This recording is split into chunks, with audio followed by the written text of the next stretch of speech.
ఈరోజు మనము అపోస్తుల కార్యంకు నేరుగా వెళ్ళిపోదామండి. పార్ట్ 17 అని అనుకుందాం ఈరోజు మనము. కానీ ఈరోజు అంతా కూడా మనము సెలెక్టెడ్ స్క్రిప్చర్స్గా తీసుకుందామండి మనం అపోస్తుల కార్యంలో నుండి. ఓకే, సెలెక్టెడ్ స్క్రిప్చర్స్ అని అనుకుందాం మనం. ఎందుకనంటే ఈరోజు మనము 2వ అధ్యాయమే కాకుండా సెలెక్టెడ్ స్క్రిప్చర్గా తీసుకున్నామండి. పొద్దున్న నుంచి నాకు బాగా ఈ విషయంలో కొద్దిగా భారంగా ఉందండి. అందుకొరకే ఈ విషయాన్ని, ఈ అంశాన్ని మనం ఈ రాత్రి కాలం అందు మనం చూడబోతున్నాం. అపోస్తుల కార్యంలో సంఘం నుంచి ఈ రోజుల్లో ఉన్న సంఘాలు ఏ విధంగా కట్టబడాలి, మనం ఏ విధంగా మనం కట్టుకోవచ్చు మన సంఘాలని గురించి ఈరోజు మనం చూసుకుందామని. ఎందుకనంటే మీరు చూడండి, ఈ రోజుల్లో ఉన్న సంఘాల్లో ఉన్న పరిస్థితులు వేరు, ఆదిమ సంఘంలో ఉన్న పరిస్థితులు వేరండి. సో కనుక ఆదిమ సంఘంలో నుంచి మనం నేర్చుకుందాం.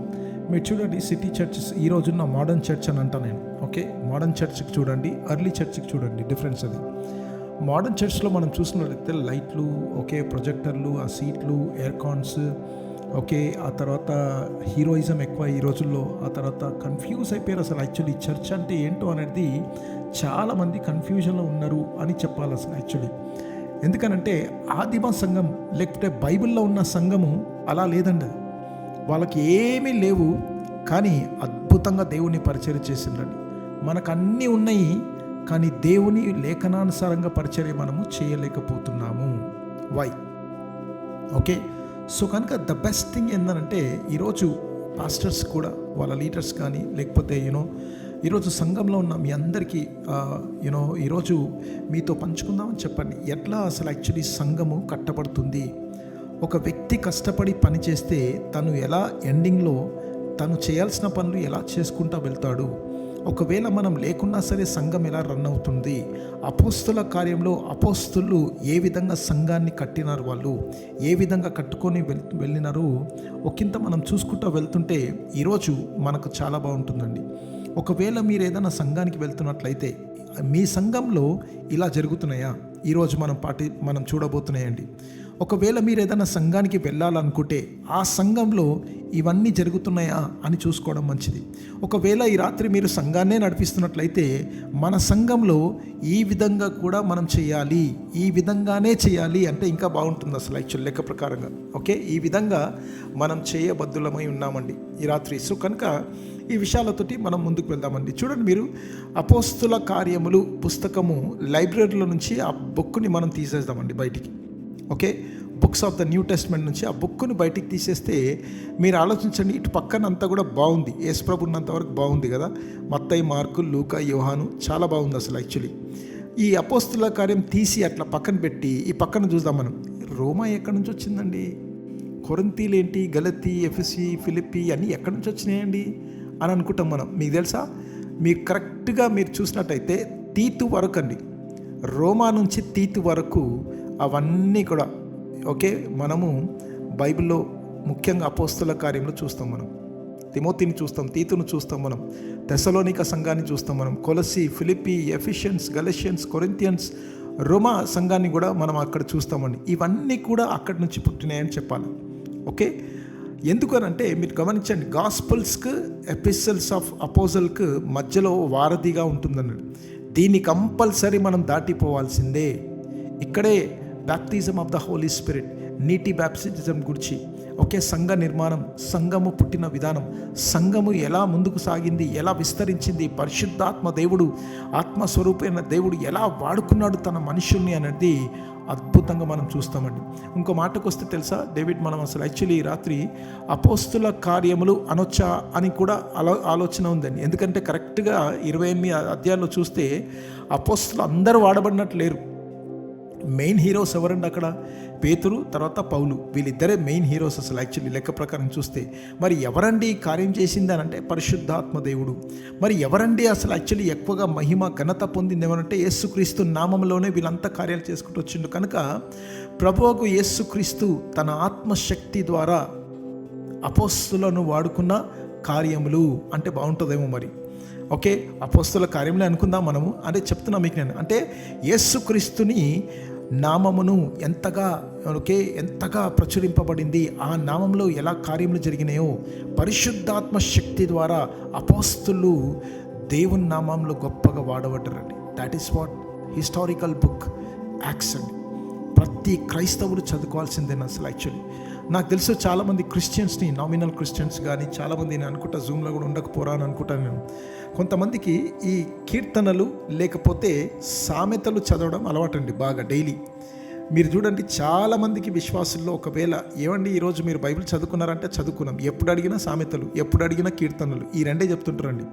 ఒకవేళ నిజంగా మీకు మిగతా పుస్తకాలన్నీ చదవనీకే కొద్దిగా మీకేమైనా కష్టంగా అనిపిస్తే ఒక 2 పుస్తకాలు, ఒక పుస్తకము చదువుకోవాలనే ఒకవేళ మీకు మనసున్నట్లయితే అపోస్తుల కార్యం చదువుకోండి, బాగుంటుంది. అర్థమవుతా ఎన్నిసార్లు చదవగలుగుతాను చదవండి.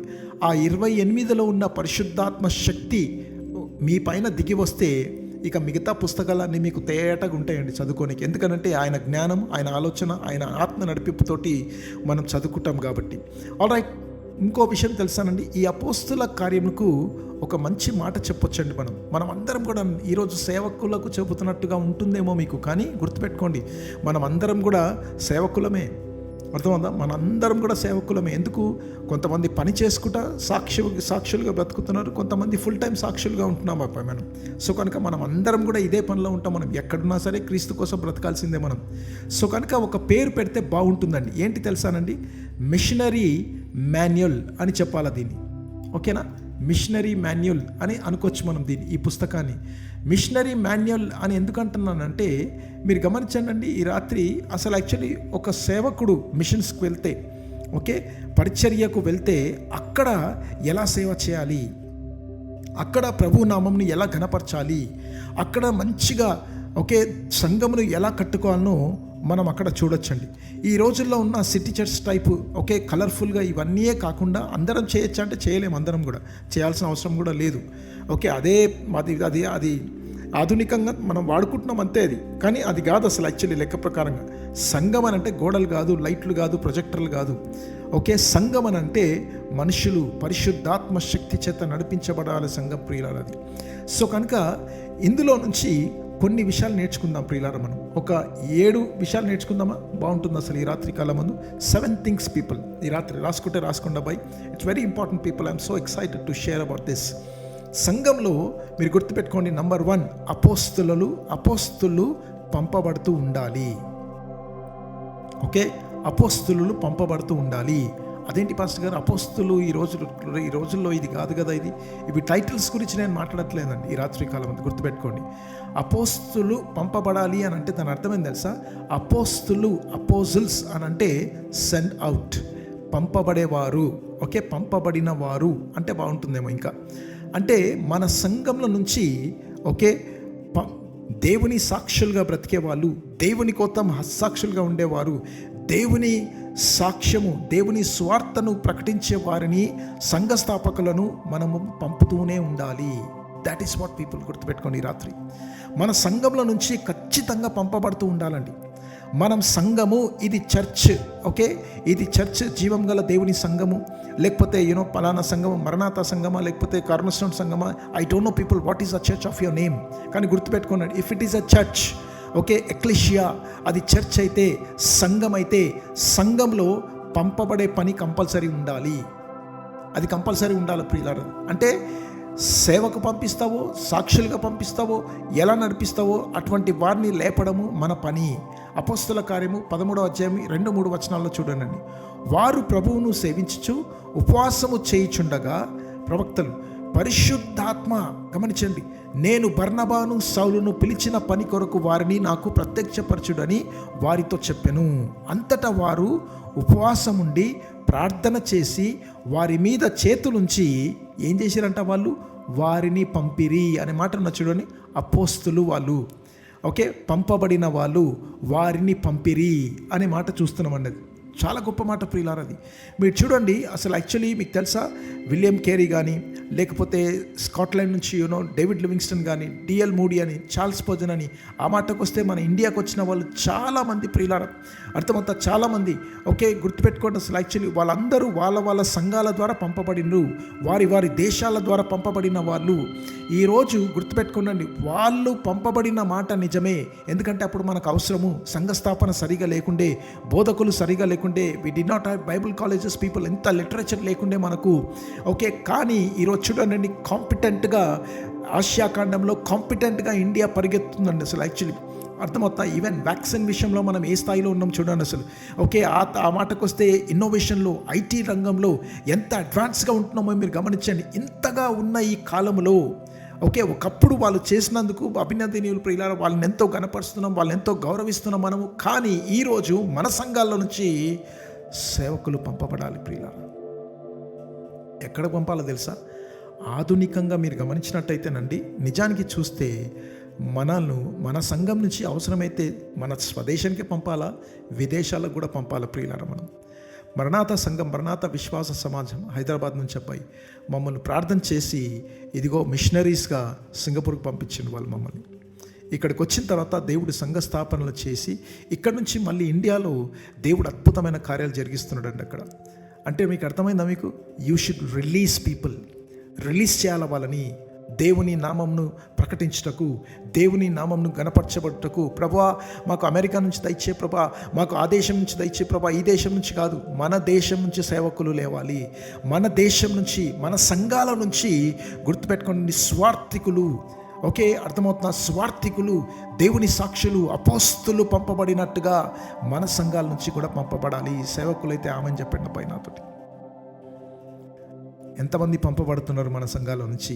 నెంబర్ 2, మీరు అపోస్తుల కార్యంలో జాగ్రత్తగా చూస్తున్నట్టయితేనండి, ఓకే, అపోస్తులున్న పౌలు సిటీలు, పట్టణాలను బాగా ఫోకస్ చేసినట్టుగా మనకు కనబడుతుందండి. అక్కడ పల్లెటూరు కుగ్రామంలోకి వెళ్ళేదైనా సిటీస్కి వెళ్ళిండండి. బాగా సెంటర్ సిటీస్ ఏదైతే ఉంటాయో, టౌన్స్ కానీ లేకపోతే సిటీస్ కానీ ఆయన వెళ్ళినట్టుగా మనం చూస్తున్నామండి. Why only cities people? మీరు చూడండి అక్కడ అసలు యాక్చువల్లీ అక్కడ మాట గమనిస్తేనండి, global food security in urbanising world గురించి అలా చూస్తే 95% of the world's population growth will occur in developing nations అని అంటానండి.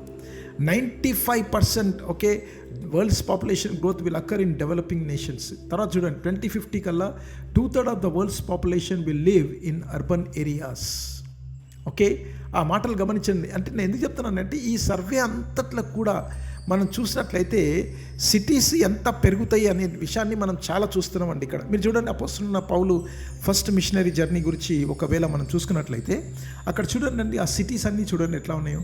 అంతియోకియా, ఓకే, సిరియా, సైప్రస్ అని చెప్పి, పంఫిలియా, గలతియా, ఆ తర్వాత చూడండి లుస్త్రా, ఓకే, సిరియా, ఇవన్నీ కూడా, ఈ పట్టణాలన్నీ కూడా, ఈ టౌన్స్ అన్నీ కూడా జాగ్రత్తగా చూసినట్టయితే, తర్వాత మనం వేరేవి కూడా చూస్తాం, అన్నీ ఇక్కడ మనం పొందుపరచలేం. కానీ మీరు గమనించండి అసలు యాక్చువల్లీ ఏథెన్స్కు వెళ్ళిండు ఆయన, రోమాకు వెళ్ళిండు ఆయన. అర్థమవుతా? ఇవన్నీ మనం గమనిస్తున్నట్టయితే అపోస్తలున్న పౌలు ఎలా సిటీస్ని దర్శించిండో మనం చూస్తున్నాం ప్రియులారా. ఎందుకనంటే సిటీస్లో ఆయన సంఘ స్థాపన చేయడం ద్వారా దేవుడు అద్భుతంగా ఆయనను ఎలా వాడుకున్నాడో మనం చూస్తున్నామండి. ఎందుకు తెలుసానండి, ఆయన స్ట్రాటజీ ఎలా ఉంటుందంటే, ఆయన వెళ్ళి సిటీస్లో చర్చ్ ప్లాన్ చేసేవాడు, మళ్ళీ తిరిగి ప్రయాణంలో విజిట్ చేసేవాడు, రీవిజిట్ చేసి వాళ్ళని బలపరిచేవాడు. అంత మాత్రమే కాదు, లోకల్గా ఉన్న లీడర్స్ని రేస్ చేసి ఇక వాళ్ళని పత్రికల ద్వారా బలపరుస్తూ ముందుకు వెళ్ళేవాడండి అపోస్తలున్న పౌలు. సిటీస్లో చాలా అడ్వాంటేజ్ ఉంటుందండి. అర్థమవుతా? నీకు రిసోర్స్ ఉంటుంది అక్కడ, యవనస్తులు ఉంటారు అక్కడ, కాలేజెస్ ఉంటారు, బిజినెస్ పీపుల్ ఉంటారు అక్కడ. అర్థమవుతా? అక్కడి నుంచి, సిటీస్లో నుంచి గుర్తుపెట్టుకోనండి, మనం అద్భుతమైన సేవ గ్రామాల్లోకి పంపించవచ్చండి. అసలు అద్భుతమైన సేవ చేయొచ్చు అసలు. యాక్చువల్లీ ఈ ఆధునికంగా మీకు తెలుసానండి, ఈ రోజుల్లో మొన్ననే మనం దుబాయ్ నుంచి ఒక పాస్టర్ గారు వచ్చి మనతో మాట్లాడడం మనం చూసినామండి. ఆయన దుబాయ్లో ఉన్నాడు కాబట్టి స్వదేశానికి ఎంతో సహాయం చేయొచ్చు. ఆయన సింగపూర్లో ఉన్నాం కాబట్టి ఇండియాకు మనం ఎంతో దీవెనకరంగా ఉండొచ్చు. అదే ఏదైనా కుగ్రామంలో ఒకవేళ సెటిల్ అయినైతే కనీసం సిటీ రానికి కూడా మన దగ్గర డబ్బులు ఉండవండి. కనీసం సిటీకి వెళ్ళి ఏదైనా షాపింగ్ చేద్దామని భయపడే వాళ్ళం, అమ్మో పట్టణం కాని అనుకుంటాం మనం అక్కడ ఉన్నట్లయితే. కానీ పట్టణస్థులు గ్రామాలకు వెళ్ళడం తేలిక. వారానికి 2 రోజులు కాదు, 3 రోజులు కాదు, పూర్తి గ్రామం కూడా మీరు పోషించగల శక్తిని పట్టణం నుంచి రేస్ చేసి నిలబడొచ్చు ప్రియులారా. అందుకొనకే అపోస్తలున్న పౌలు స్ట్రాటజీ పీపుల్ ఆదిమ సంఘంలో గమనించినట్టయితే సిటీస్ను వాళ్ళు వెళ్ళి సంఘ స్థాపనలు చేసినట్టుగా మనం చూస్తున్నామండి. Preach the gospel people. 3వది, ఎక్కడికి వెళ్ళినా సరే మీరు ఏమి ప్రకటిస్తారో నాకు తెలియదండి, ఏ టాపిక్ మాట్లాడుతున్నారో నాకు తెలియదు. మీరు ఇతరులతో ఏం టాపిక్ మాట్లాడుకుంటున్నారో కూడా తెలియదు అబ్బాయి. గుర్తుపెట్టుకోండి, జాబ్స్లో కానీ, ప్రయాణంలో కానీ, ఎక్కడన్నా ఫోన్లో అని కానీ, ఒకటి మాత్రం ఖచ్చితంగా చేయాలి, మీరు స్వార్థను ప్రకటించాలి. ప్రతి ఒక్కరి దగ్గరికి స్వార్థ వెళ్ళాలి ప్రియులారా. మీరు చూడండి, ఆదిమ సంఘంలో మనం జాగ్రత్తగా చూసినట్లయితే వాళ్ళు బైనాకులర్స్ పెట్టి చూసినట్టుగానే ఉంటుందండి. వాళ్ళ పరిస్థితి ఎలా ఉంటుందనంటే, యూదులతోటేమో ఓల్డ్ టెస్ట్మెంట్ అంతా తీసి చక్కగా విడమర్చి వాళ్ళతో మాట్లాడుతూ ఉంటారు. వాళ్ళు అన్యుల దగ్గరకు వచ్చేసరికి కాంటెక్స్చువల్గా, కల్చరల్గా వాళ్ళతోటి మాట్లాడుతున్నట్టుగా మనం చూస్తూ ఉంటామండి. మనం చూస్తున్నారా అపోస్తులు ఏ విధంగా వాళ్ళు వాడబడినారు ప్రియులారా. వాళ్ళు పరిశుద్ధాత్మ శక్తి నిజమే, కానీ కల్చరల్గా కూడా దేవుని యొక్క ఆత్మ జ్ఞానముతో కాంటెక్చువలైజ్గా ఎలా మాట్లాడిందో మనం చూస్తూ వస్తున్నామండి. అక్కడ అపోస్తుల కార్యం 17వ అధ్యాయం 23వ వచనం చూడండి. నేను సంచరించుచు మీ దేవతా ప్రతిమలను చూచుచుండగా ఒక బలిపీఠం నాకు కనబడెను. ఓకే, దాని మీద తెలియబడని దేవునికి అని వ్రాయబడి ఉన్నదండి. కాబట్టి మీరు తెలియక దేని యందు భక్తి కలిగి ఉన్నారో దానినే నేను మీకు ప్రచురించుచున్నాను. చూస్తున్నారా మీరు కాంటెక్స్ట్ అక్కడ కరెక్ట్గా పట్టింది. అక్కడ ఒక పాయింట్ ఉంది. అక్కడ ఏమన్నా తెలుసా? The unknown God. వాళ్ళకి తెలియదు ఆ దేవుడు ఎవరో. అర్థమవుతా? ఎవరి ద్వారా పని చేస్తున్నాం మనం, ఎందుకింత కష్టపడుతున్నాం, ఎందుకింత శ్రమ పడుతున్నాం మనము అని కరోనా దేవుని కూడా పెట్టేసారు మనల్ని. అర్థమవుతా? కరోనా దేవుని కూడా పెట్టేసారు మనల్ని. ఎందుకు చెప్తున్నానంటే, గమనించండి అబ్బాయి, ఇటువంటి కాలంలో స్వార్థను మనం ప్రకటించకపోతే ఏమైపోతుందో మన దేశం ఆలోచించండి. అందుకొరకు తెలుసానండి, ఎవరితో మాట్లాడినా సరే, ఎవరితో సహవాసం చేసినా సరే, మీరు ఎవరితో గడుపుతున్నప్పటికీ కూడా గుర్తుపెట్టుకోనండి, ఫస్ట్ ఆఫ్ ఆల్ మనము డైలీ సువార్త ప్రకటించాలి. మనం కంపల్సరీగా సువార్తను మననం చేసుకుంటూ అనేకులకు సువార్తను ప్రకటించుటకు మనము బాధ్యులమై ఉన్నాము అనే సంగతిని మనం మర్చిపోవద్దు ప్రియులారా. ఎక్కడ దొరికితే అక్కడ అవకాశం దొరికితే you must share the gospel people. సేవకులకు ఒక విజ్ఞప్తి ఏంటంటే, మీరు ఏ టాపిక్ మాట్లాడినా సరే గుర్తుపెట్టుకోండి, అందులో సిలువ ఉండేటట్టు చూసుకోవాలి. మీరు ఏ టాపిక్ని మాట్లాడి ముగిస్తారో ఆ రోజు, ఐ డోంట్ నో పీపుల్, కానీ సిలువ దగ్గర వచ్చి ముగిస్తే మీకు ఎంతో దీవెనకరం అండి. ఎందుకంటే యేసుక్రీస్తు సిలువలో బలియాగమై, ఓకే, ఆయన ఇచ్చిన కృపచేతనే, ఆయన రక్తం చేత కడగబడినాం కాబట్టి ఆ అర్హతతోటే మీరైనా నేనైనా మనమందరం కలిసి మాట్లాడగలుగుతున్నాము. మనమందరం కలిసి ఈ విధంగా సహవాసం చేయగలుగుతున్నాం ప్రియులారా మనం. So preach the gospel. Number 4, rising disciples అండి. అపోస్తుల కార్యంలో ఎంత స్పష్టంగా కనబడుతుందోనండి ఇదంతా కూడా అసలు యాక్చువల్లీ. అర్థమవుతా? రైజింగ్ డిసైపుల్స్ని మనము ఖచ్చితంగా శిష్యులను మనము లేవనెత్తవలసి ఉంది, వాళ్ళని ట్రైన్ చేయవలసి ఉంది ప్రియులారా మనం. Okay, it's a must people. అక్కడ ఈ మాట చూడండి, we are not called to fill the pews with members. Okay, అంటే మనం ఆ చైర్ లేచి, కుర్చీ లేచి, ముందు రోలో, వెనక రోలో, పక్క రోలో, అక్కడ ఆ రోస్లు అన్నిట్లో కూడా ఓకే మెంబర్స్ని నింపడం కాదు దేవుడు మనకిచ్చిన పని. We are called to fill the world with disciples అనంట. భూలోకమునే, ఓకే, ఈ లోకం అంతటిని శిష్యులతో నింపబడుటకే మనం పిలువబడ్డవాళ్ళము. Discipleship is very very important people. ఏంటన్నది? యేసు ప్రభుని, వాళ్ళ గురువు గారిని వెంబడించే వాళ్ళంతే. ఇంకో మాట చెప్తానండి, చూడండి మీరు ఒకసారి ఈ మాటలు గమనించండి. చాలా చాలా బలపడి ఈ పాయింట్ దగ్గర కిరణ్ నేను చాలా బలపడ్డానండి. ఇక్కడ అపోస్తుల కార్యం 19వ అధ్యాయం 8వ వచనం చూడండి. తర్వాత అతడు సమాజ మందిరంలోనికి వెళ్ళి ప్రసంగించుచు, దేవుని రాజ్యమును గుర్చి తర్కించుచు, ఒప్పించుచు, ధైర్యంగా మాట్లాడుచు 3 నెలలు గడిపిందంట ఆయన. చూస్తున్నారా మీరు ఎంత సమయాన్ని గడుపుతున్నారండి? అపోస్తలుడైన పౌలు గడిపిన మాట విధానం చూడండి. ఆ తర్వాత చూడండి, సరే 9వ వచనంకు రండి. అయితే కొందరు కఠినపరచబడిన వారై ఒప్పుకొనక జనసమూహము ఎదుట ఈ మార్గమును దూషించుచున్నందున అతడు వారిని విడిచి శిష్యులను ప్రత్యక్షపరచుకొని ప్రతిదినము తురన్ను అను ఒకని పాఠశాలలో తర్కించుచు వచ్చెను అనే మాట చూస్తున్నామండి. అక్కడ చూస్తున్నారా మీరు? అక్కడ తురన్ను అను పాఠశాలలో తర్కించుచు వస్తున్నాడంట. వాళ్ళు ఎప్పుడెప్పుడు ఎన్ని రోజులు తర్కించిండండి? ఇది మాట గమనించండి. This is important people. 2 ఏళ్ల వరకు ఈలాగున జరిగాను అనంట. Every day 365 days, every year plus 365 days, 2 ఏళ్ల వరకు ఈలాగున జరిగాను కనుక యూదులేమి, గ్రీసు దేశస్థులేమి, ఆసియాలో కాపురమున్న వారందరూ ప్రభు వాక్యము వినిరి. ఇప్పుడు చూడండి దేవుడు ఏం చేసిండు. కష్టపడి పనిచేసే వారిని దేవుడు ఆ కష్ట ఫలంని ఎలా దీవిస్తాడో. మనం చేయాల్సిన పని అండి శిష్యులను తయారు చేయడము, ఇతరులకు సువార్త ప్రకటించడము, మన సంఘంలో నుంచి పంపబడిన వారిని పంపించడము. ఓకే, ఇవన్నీ చేస్తున్నప్పుడు మీరు గమనించండి అక్కడ ఏం జరిగిందంట. మరియు దేవుడు పౌలు చేత విశేషమైన అద్భుతములను చేయించను. మనం ప్రార్థన చేసేది ఏంటి తెలుసా? ప్రభువా మా ద్వారా ఎక్స్ట్రాడినరీ మిరాకిల్స్ జరగాలి ప్రభువా అని ప్రార్థన చేస్తుంటాం మనం. మరి శిష్యులతో తర్కించుకుంటూ కొడుతున్నాం అని. మరి 2 సంవత్సరాలు అపోస్తలున్న పౌలంతటి వాడు గమనించండి అబ్బాయి, తురన్ను అను పాఠశాల అనుకుందాం మనం. ఓకే, తురన్నులో కూర్చొని తురన్ను అను ఒకని పాఠశాలలో 2 సంవత్సరాలు తర్కించుతూ వచ్చినండి. Every day he was there in the hall. కాబట్టే దేవుడు ఏం చేసింది తెలుసానండి? పౌలు చేత విశేషమైన అద్భుతాలను జరిగించిండంట. ఆయన విశేషమైన అద్భుతాలను జరిగించిండు. ఆ మాటకు వస్తే యేసు ప్రభుని చూస్తుంటే ఎంత మంచిగా అనిపిస్తుందండి. వాళ్ళని ఫస్ట్ ప్రేయర్ఫుల్గా సెలెక్ట్ చేసుకున్నాడండి. ఆయన. అంత మాత్రమే కాదు, కోత ఎంతో విస్తారంగా ఉంది, పనివారు కొదువుగా ఉన్నారు. ఓకే, కనుక మీరే పనివారు అని చెప్పి స్పష్టంగా వారికి మిషన్ చూపించింది ఆయన వారికి. నెంబర్ 3, వాళ్ళ జీవితాల్లో ఇన్వెస్ట్ చేసిందండి ఆయన టైంని, ఆయన సమయాన్ని ఇన్వెస్ట్ చేసింది ఆయన. మీరు గమనించండి, శిష్యులు అక్కడ ఓకే, జనసమూహము, రొట్టెలు, చేపలు, అద్భుతాలు, స్వస్థతలు, పరలోకమందున్న తండ్రితో ప్రార్థన. ఆయనకున్న 3.5 సంవత్సరాల్లో ఈ కొద్ది సమయంలో ఎక్కువ సమయం తండ్రి అయిన దేవునితో ప్రార్థన, తర్వాత శిష్యులతో కూడా ఎంతో సమయాన్ని గడిపినట్టుగా మనం చూస్తున్నామండి. అక్కడ ఎవరండి అది? యేసు ప్రభు. 3 అయిపోయినాయి కదా, ప్రేయర్ఫుల్గా సెలెక్ట్ చేసుకున్నాడు ఆయన, వాళ్ళకి మిషన్ క్లియర్ చెప్పించిండు ఆయన. ఓకే, 3వది ఏంటండి? టైం ఇన్వెస్ట్ చేసిండు, వాళ్ళని అసలు అన్కండిషనల్గా ప్రేమించిండండి. అగాపే ప్రేమతో ప్రేమించిండు. ఎందుకనంటే వాళ్ళు ఎన్నో బలహీనత ఉన్నారు, వాళ్ళు ఎన్నో ఎదుర్కొన్నారు, వాళ్ళు ఎంత విసిగించేసారని చెప్పాలి యేసు ప్రభుని. అయినా సరే పట్టు వదలకుండా వాటన్నిటినీ కూడా ఆయన క్షమిస్తూ, ప్రేమిస్తూ, వాళ్ళ బలహీనతలను పక్కన పెట్టి సరిచేస్తూ వాళ్ళని అదే విధంగా నడిపించినట్టుగా చూస్తున్నామండి మనం. 4వది, వాళ్ళ ముందు మాదిరిగా ఉన్నాడు ఆయన ప్రతిదానికి. 5వది, వారిని తన ఆత్మశక్తితో నింపిండండి. 6వది ఏం తెలుసా? ఓకే, వాళ్ళని ఎంతో ఈ సేవ పరిచర్య చేయనికే ముందుకు పంపించినట్టుగా మనం చూస్తున్నాం ప్రియులారా. సో కనుక మీరు చూడండి, అధికారంను మరీచి పంపించిండు ఆయన. రోగముల మీద, దయ్యాల మీద ఎంతో అధికారం ఇచ్చి పంపించినందుకే భూలోకమును తలక్రిందులు చేసిన వారు వీరేనా అని సాక్ష్యము పొందుకున్నారు ప్రియులారా వాళ్ళు. అందుకొనకే శిష్యులు చాలా ప్రాముఖ్యమండి. చేపలు తినటోళ్ళు, రొట్టెలు తినటోళ్ళు ఎప్పుడు ఉంటారండి అక్కడే వాళ్ళు. శిష్యులు చేపలు, రొట్టెలు కేర్ చేయరు. వాళ్ళు చేపల్ని, రొట్టెల్ని సృష్టించిన దేవుణ్ణి ప్రకటిస్తూ ముందుకు సాగిపోతుంటారు ప్రియులారా వాళ్ళు. ఎవరిని రేపుతున్నామో మనం, ఎవరిని లేపుతున్నామో మనము.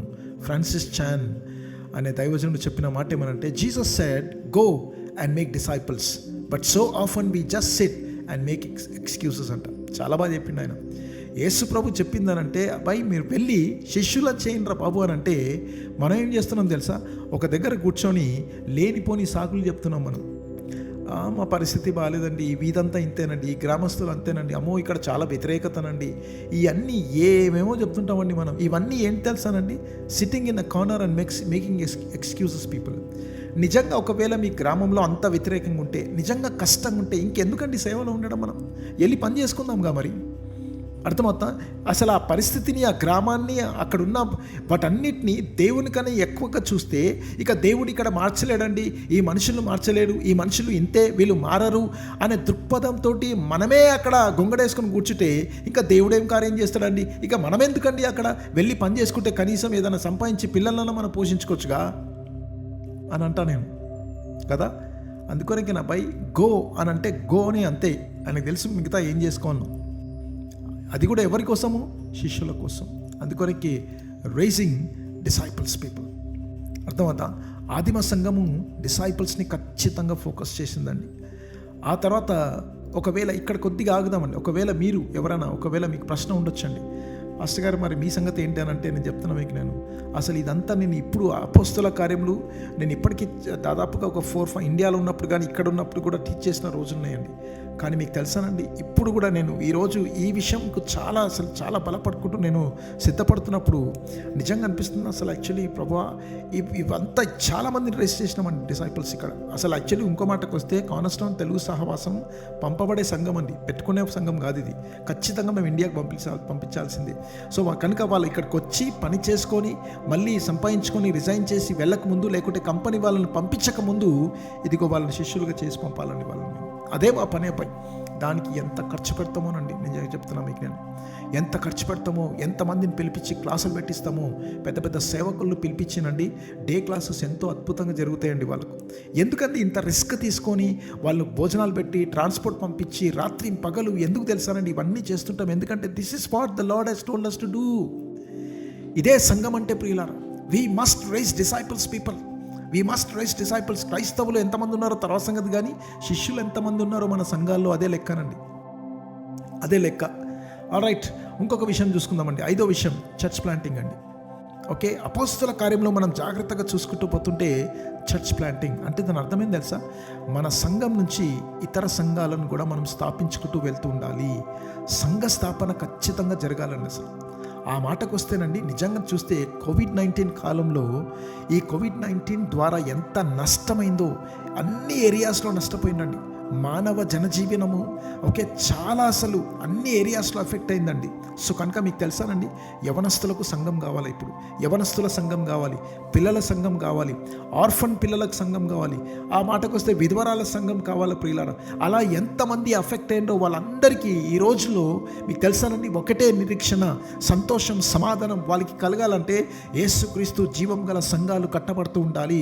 ఆ మాటకు వస్తే మీకు తెలుసానండి ఎన్ని సంఘాలు కూడా ఈరోజు ఆర్ఫన్ స్టేజ్లో ఉన్నాయి. ఎందుకంటే ఆ సంఘాలు శిష్యులు లేపలేకపోయిన వాళ్ళే పనిచేసుకుంటూ ఉన్నారు ప్రియులారా. ఆ సంఘంలో నిజంగా స్ట్రాటజికల్గా చక్కగా కట్టుకొని పోనందుకు కోవిడ్-19 వచ్చినప్పుడు అమాతంగా వాళ్ళు కూడా పరలోకం వెళ్ళినందుకు ప్రియులారా, భూలోకంలో ఉన్న సంఘం ఏమైపోతుందో ఇప్పుడు రేపు ఓపెన్ చేస్తే ఎంతమంది తిరిగి వస్తారు? ఎందుకంటే మా పాస్టర్ లేడుగా,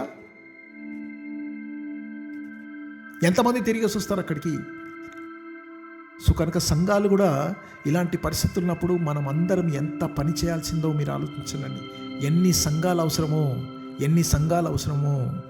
నేను అనుకుంటా. దైవ సేవకులమైన మనము మన వీధుల్లో ఎన్ని కేసులు ఉన్నాయి, ఎన్ని డెత్లు ఉన్నాయి, వీటిని కౌంట్ చేయడం కన్నా ఆ కేసుల ద్వారా ప్రభావితులైన కుటుంబాలకు ఎంత అవసరత ఉంది, వారికి సంఘం ఎంత అవసరము, ఎన్ని సంఘాలు ఉన్నాయి, ఇంకెన్ని సంఘాలు కావాలి, ఇంకెన్ని సంఘాలు లేపాలి, ఇంకెన్ని సంఘాలు స్థాపించబడాలి, ఇంకెన్ని శిష్యులను, ఎంతమంది శిష్యులను పంపాలి, అది దైవ సేవకులుగా లేకుంటే విశ్వాసులుగా మనం వేసుకోవాల్సిన ప్లాన్ ప్రియులారా. మనం అది లేకపోతే ఇంకెందుకండి? ఆ కేసులు మీరేంటండి కౌంట్ చేసేది? చాలామంది ఉన్నారు కౌంట్ చేసేవాళ్ళు. మాస్కులు పెట్టుకోమని మీరేంటండి చెప్పేది? బొచ్చడున్నారు అక్కడ, మీరు చెప్పకుండా చెప్తారు అక్కడ. ఓకే, కానీ సంఘాలు, సువార్తలు, సంఘాలు స్థాపించబడడం, సువార్త ప్రకటించడం మన పని. అచ్చా, మంచిగా దేవుడు తీసుకెళ్తున్నాడు అని అనుకుంటున్నాను నేను. మీరందరూ బాగానే ఉన్నారా? ఇక్కడ అపోస్తులు పంపబడాలనుకున్నాం మనము, సిటీస్లో సంఘాలు ఫోకస్ చేస్తే మంచిది అనుకున్నాం మనము. సువార్తను ఖచ్చితంగా ఏదైనా సరే మనం ప్రకటించాలి, శిష్యులను లేపాలి, సంఘాలు స్థాపించబడాలి అని అన్నామండి. అయితే ఇప్పుడు మనకు కావాల్సింది ఎవరు తెలుసానండి? ఎక్కడికక్కడ ఏ సంఘంకు లేకుంటే ఏ డిపార్ట్మెంట్కి ఆ డిపార్ట్మెంట్కు తగిన ఇక అపాయింటింగ్ ఎల్డర్స్ని లేపాలండి మనం. సంఘ పెద్దలు అని అంటే కిరీటాలు వేసుకొని 2 కొమ్ములు పెట్టుకున్న వాళ్ళు కాదు, అంటే బాధ్యతను ఇతరులకు అప్పగించడం. అన్నీ మనమే చేసుకుంటే కుదరదండి. ప్రైమ్ మినిస్టర్ అన్నీ చేస్తాడా? చేయడు. ఆయనకు ఎంపీలు ఉంటారు, ఎమ్మెల్యేలు ఉంటారు, ఇంకా బొచ్చడు ఉంటారండి ఆయన చుట్టూ. అంత మాత్రమే కాదు, ఇంకో విషయం తెలుసా అసలు యాక్చువల్లీ ఆ మాటకు వస్తే ఈవెన్ ఇప్పుడు కోవిడ్-19 కాలంలో కూడా ఒక కమిటీని రిలీజ్ చేస్తారు వాళ్ళు. ఆ కమిటీకి ఒక నాయకుడు ఉంటాడు, మళ్ళీ ఆయన మొత్తం పని చేస్తుంటారు. అబ్బాయి అది మనం గుర్తుపెట్టుకున్నాండి. అసలు యాక్చువల్లీ ఇప్పటి నుంచే కొద్ది కాలమైనా మీరు చూడండి, బైబిల్లో ఉంది ఇదంతా. ఓకే, కొద్ది కాలమైనా సరే మనకు తెలిసిందల్లా ఏంటి తెలుసా? ఎల్డర్స్ ఇట్లా ఉండాలి, ఎల్డర్స్ అట్లా ఉండాలని చెప్పి బైబిల్ కాలేజ్లో నేర్చుకున్నాం మనం. మన సంఘంలో ఎక్కడ ఉన్నారండి ఎల్డర్స్ అంటే ఏంటండి?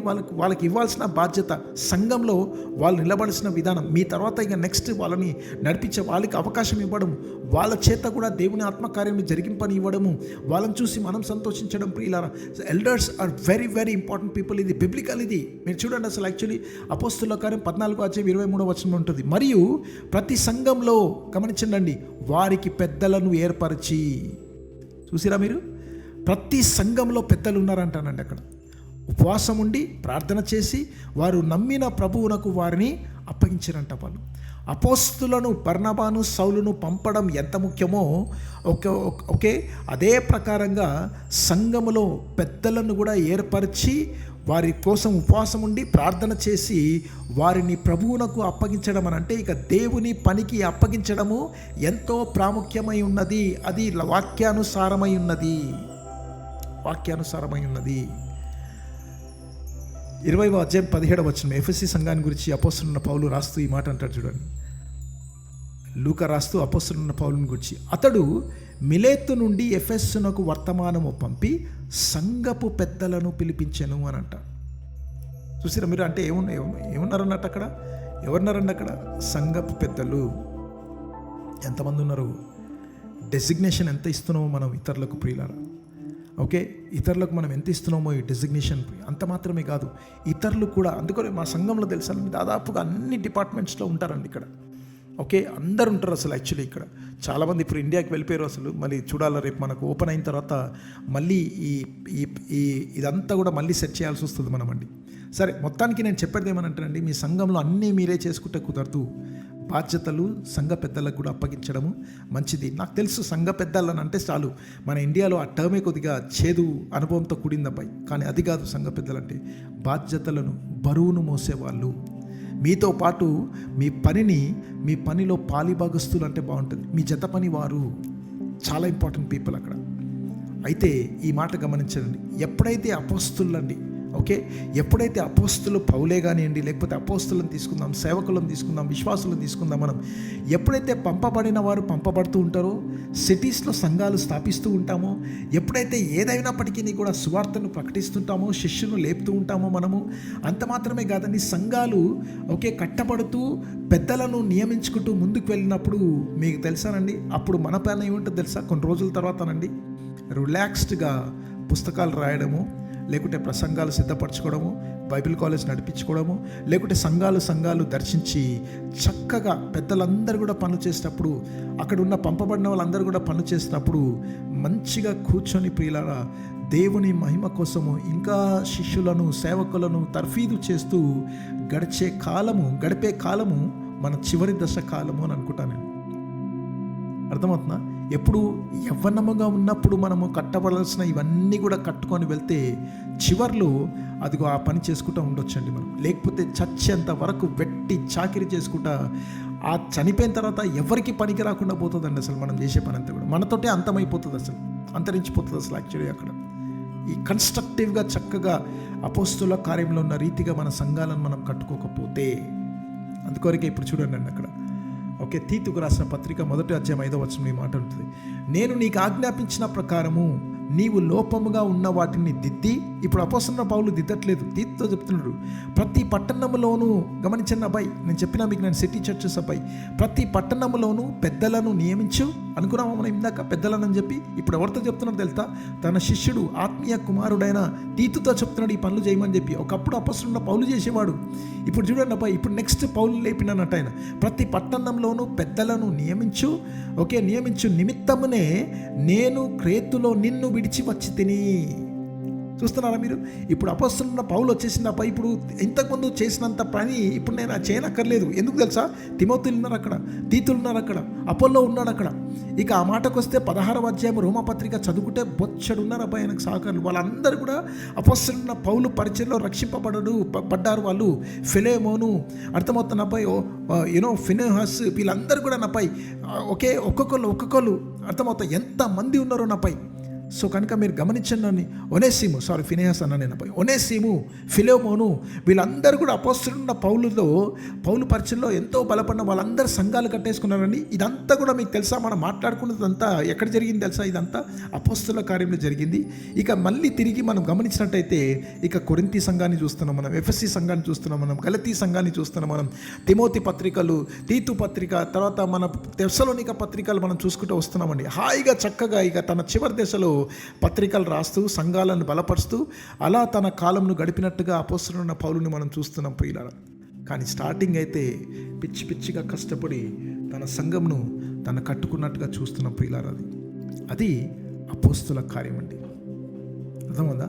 అది అపోస్తుల కార్యము. అందుకొరకే మీకు చెప్తున్నాను, నేను అపోస్తుల కార్యముల పుస్తకము, దాని మిషనరీ మాన్యువల్ అంటారండి. మీరు నిజంగా సేవకులమైన మనం ఎన్నిసార్లు చదివితే అంత మంచిదండి. అది నా వ్యక్తిగతంగా వర్డ్ టు వర్డ్ చదువుకున్నానండి నేను. అసలు వర్డ్ టు వర్డ్ కూడానండి, వర్స్ బై వర్సే కాదు, వర్డ్ టు వర్డ్ కూడా ఎంతో సమయాన్ని గడపాల్సి వచ్చిందండి బుక్కుతో. అసలు నాకు ఇష్టమైన బుక్కు, రెచ్చగొట్టే బుక్కు, నిన్ను మండించే బుక్ ప్రియులారా, మనల్ని మంట పెట్టే బుక్. మనల్ని నిజంగా చెప్పినట్లయితే సేవలో ఇంకా ముందుకు సాగుతూ ఒక్కొక్క వచనాన్ని పట్టుకొని ప్రార్థన చేసే పుస్తకంను దేవుడు మనకు అప్పగించి మరొక్కసారి వినూత్నమైన రీతిలో, నేను చెప్పాను ఇంకో మాట, అసలు ఇంతకుముందు నేను చెప్పిన రీతిగా మళ్ళీ ఏది కూడా రిపీటెడ్ చేయట్లేదు నేను, ఎందుకంటే నా దగ్గర లేవు ఆ నోట్స్ కూడా చెప్పుకోనికే.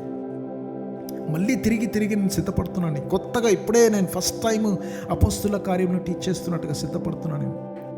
ఈ మాన్యువల్ని దయచేసి మర్చిపోకండి మీ సేవలో నుండి. అర్థమవుతా? సేవలో మర్చిపోకండి. నెంబర్ 1 ఏమనుకున్నాం మనము? పంపబడే వారిని మనము పంపిస్తూనే ఉండాలి. సిటీస్ని ఫోకస్ చేయండి. మీరు స్వార్థను ప్రకటించండి ఖచ్చితంగా. శిష్యులను లేపండి దయచేసి. ఆ తర్వాత చర్చ్ ప్లాంటింగ్ చేస్తూ ఉండాలి. మన సంఘం ద్వారా అనేకమైన సంఘాలు స్థాపించబడుతూ ఉండాలి. అంత మాత్రం కాదు, సంఘ పెద్దలు, ఒకే సంఘంలో పెద్దలను మనము నియమిస్తూ ఉండాలి. మన బాధ్యతలు మనకు అప్పగిస్తూ ఉండాలండి. అన్నీ మనమే చేసుకొని తల మీద వేసుకుంటే బీపీ షుగర్లు వచ్చి చాలామంది ఇదిగో బలహీనపడే వాళ్ళ సేవకులు బొచ్చడున్నారండి. అసలు అలా కాదు ప్రియులారా. మనం ఆ తర్వాత ఇంకో సంగతి తెలుసా? అప్పుడు రిలాక్స్డ్గా పుస్తకాలు చదువుకోవచ్చు, పుస్తకాలు రాయొచ్చు, ప్రయాణాలు చేయొచ్చు. మనం కట్టుకున్న సంఘాల్లోనే నాకు ఎప్పుడు అదే అనిపిస్తుంది. నేను ఎప్పుడు మనలో చెప్తుంటాను, నేను అబ్బాయి ఇప్పుడు కష్టపడుతున్నా అబ్బాయి నేను, కానీ గుర్తుపెట్టుకోండి, ఒకరోజు ఒకవేళ మీరందరూ అనుమతిస్తే, ఓకే, నేను ఇండియాకి వచ్చినప్పుడు, ఇప్పుడు కాదండి, ఒక 10 సంవత్సరాల తర్వాత, ఇప్పుడు ఎంత నాకు 49 అబ్బాయి, ఇప్పుడు ఒక 69 లేకుంటే అప్పటిదాకా బ్రతికి బాగుంటే 89 79, అప్పటిదాకా మంచి ఆరోగ్యం డెఫినెట్గా ఉంటుంది, మనకు తిరుగులేదు. ఎందుకంటే దేవుడు ఇస్తే ఆరోగ్యం ప్రియులారా.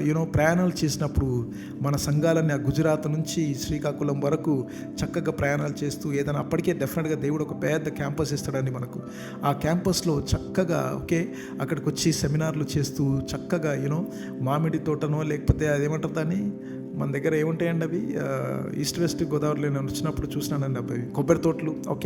కొబ్బరి తోటలు అక్కడిక్కడ కూర్చొని ఇదిగో మంచిగా చక్కగా, మీ పిల్లలు వచ్చినప్పుడు తాతయ్య అంటారేమో మమ్మల్ని వచ్చి, అప్పుడు ఆ టైంలో 59 చెప్తున్నా మీకు నేను. అప్పటికే పిల్లలందరూ పెద్దోళ్ళు అయిపోతారు అబ్బాయి, పరిచయం చేసుకుంటూ చక్కగా ఉండొచ్చు. ఇప్పుడు కష్టపడదాం మనం అందరం కలిసి, అది నేను చెప్పేదండి. ఇప్పుడు కష్టపడదాం, స్ట్రాటజికల్గా చక్కగా కట్టుకుందాం మన సంఘాలను. అపోస్తుల కార్యంలో ఏ విధంగా కట్టబడిందో అప్పుడు కట్టుకుంటే అద్భుతంగా ముందుకు సాగుతూ ఉంటాం ప్రియులారా మనం. మీరు చూడండి, చివరిగా ఈ కొటేషన్ చెప్తాం మీకు. నేను లెనార్డ్ రావెన్హిల్ గారు చెప్పిన మాట, the early church was married to poverty, presence and persecution. ఆదిమ సంఘము అంటే ముడిపడ్డదని చెప్తాం. వివాహం అని అంటే ముడిపడ్డది. దేంతో తెలుసానండి? వాళ్ళకు కరువు ఉండేనండి, కారాగారాల్లో ఉండేవాళ్ళు, ఎంతో హింసింపబడుతుండేనండి వాళ్ళు, ఎన్నో కష్టాలు ఉండే వాళ్ళకు. ఈరోజు సంఘం దేంతో ముడిపడ్డది తెలుసానండి? Prosperity, personality, popularity. మనమందరం కూడా ఎంతో గొప్పగా కనబడాలండి అందరికీ. అర్థమవుతా? ఏ బట్టలు వేసుకోవాలా, ఎలా మేకప్ చేసుకోవాలో, ఎలా దూసుకోవాలో, వస్త్రాలు ఇవి అవి అన్నీ ఇవే ఎలా చూపిస్తూ ఉండాలని చెప్పి, వ్యక్తిత్వము అంత హీరోయిజం అబ్బాయి, సెలబ్రిటీ అంతే. వీళ్ళందరూ చచ్చిపోతే రేపు వాళ్ళ సంఘాలు, వాళ్ళ చర్చెస్ ఏమైపోతాయని అనిపిస్తుందండి. ఎందుకంటే ఒక్క శిష్యుడు ఉండరు దాంట్లో, ఒక్క అసిస్టెంట్ పాస్టర్లు ఉండరు, ఎల్డర్స్ ఉండరంట, రానియర్ ఎవరిని, వీళ్ళు మాత్రమే స్క్రీన్ల మీద కనబడతారు వీళ్ళు. ఆ తర్వాత తెలుసానండి ప్రాస్పారిటీ, రిచ్నెస్ అంతే. వాళ్ళు అలా ఉండలేదండి వాళ్ళు. అయితే మీకు తెలుసానండి, ఈరోజు ఇవన్నీ ఉన్నప్పటికీ కూడా మనం ఎంత తక్కువ చేస్తున్నామో పనేనండి అసలు. యాక్చువల్లీ వాళ్ళ దగ్గర ఏమీ లేనప్పటికీ కూడా, పేదరికము, కారాగారాలు, హింసలు ఉన్నప్పటికీ కూడా అద్భుతమైన పరిచర్య, పరిశుద్ధాత్మ శక్తి చేత తిరిగించారండి వాళ్ళు. అదే మనం చేయాల్సిందండి, అదే మనం చేయాల్సింది. సో కనుక ఇటువంటి ఆరాధన, ఇటువంటి సంఘాలు మన దగ్గర కట్టబడాలని చెప్పి, దేవుడు ఇటువంటి అద్భుతమైన కార్యాలు మన సంఘాల్లో జరిగించాలని చెప్పి మనమందరం కలిసి ప్రార్థన చేద్దాం ప్రియులారా. ఈ రాత్రి కాలముందు దేవుడు అటువంటి కృపను, ఆత్మ నడిపింపును మనందరికీ దయచేయాలని చెప్పి యేసు పరిశుద్ధమైన నామములో ఈ ప్రార్థన చేస్తున్నాను తండ్రి. ఆమేన్, ఆమేన్.